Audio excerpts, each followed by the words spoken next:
கர்த்தருடைய பரிசுத்த நாமம் மகிமைப்படுவதாக.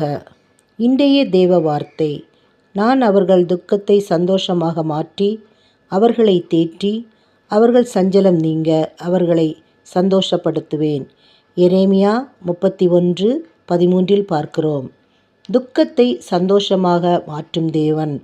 நம்முடைய வாழ்க்கையில் ஏதோ ஒரு இழப்பினால் ஏற்பட்ட மனதுக்கம், குடும்பத்தின் சூழ்நிலையில் ஏற்படுகிற பிரச்சனைகள், பிள்ளைகளை குறித்த கவலைகள், குடும்பத்தில் இருக்கிற பிரிவினைகள், தீராத பலகீனம், இப்படிப்பட்ட ஏதோ ஒரு நிலையில் நீங்கள் அழுது கொண்டிருக்கிறீர்களா? தேவனுடைய வார்த்தை சொல்லுகிறது, உங்கள் துக்கத்தை சந்தோஷமாக மாற்றுவேன் என்று. நாம் ஒருமித்து தேவ சமூகத்தில் கேட்போமா?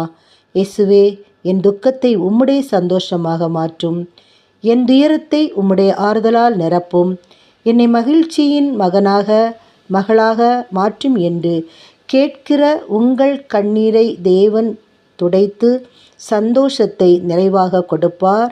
கர்த்தர் தாமே உங்கள் ஒவ்வொரு குடும்பங்களையும் ஆசீர்வதித்து பாதுகாத்து வழிநடத்துவாராக. ஆமேன். God bless you.